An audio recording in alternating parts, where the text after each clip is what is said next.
Do you know your medicine? Weed Maps and SC Laboratories bring you an educational series on the science of clean and safe cannabis. Today's cannabinoid profile is on tetrahydrocannabivarin.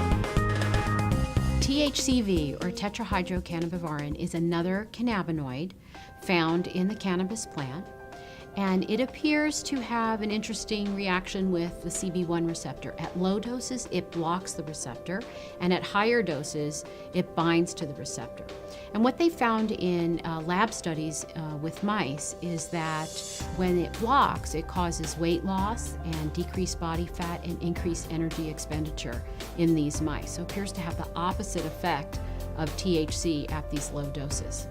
It's very similar to THC except for a few minor chemical constituents, but it actually starts from a whole different process than the tetrahydrocannabinol that we're used to, or THC that we're used to. Most of the cannabinoids that we've all heard of, THC, CBD, CBC, start from a combination of geranyl pyrophosphate and aliphtolic acid, whereas THC-V, we're starting with divarenolic acid, and the only difference really is the divarenolic acid has 2 less carbons than the aliphtolic acid, so it's different in that sense that one of the 2 starting materials is slightly different. THCV is found in a lot of African landrace plants. Some of them have fairly high amounts of THCV. It's also psychoactive, similar to THC. The effects are described slightly different, as more of a psychedelic high. The 2 compounds combine through an enzymatic process to form cannabigerovaric acid, or CBGVA. CBGVA synthesizes to THCVA through an enzymatic process using the THCVA synthase enzyme.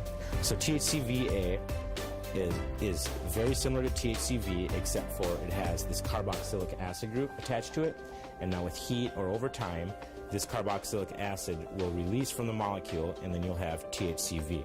As I said, it's very similar to THC. If you did this, you would have THC. THCV has also been found to be, again, in lab studies with mice, to have some anticonvulsant properties, in that it appears to lower the seizure threshold for these mice. There's not very many studies on THCV, and I do know that it's being studied in many labs right now. Certainly it holds some medicinal benefits, and it would be great to have more studies so that we could really know what its properties are. We feel the minor cannabinoids are very important to patients, and we're looking to get patients as much information as possible so they can make the most informed decisions possible. So they will be coming very soon from SC Labs.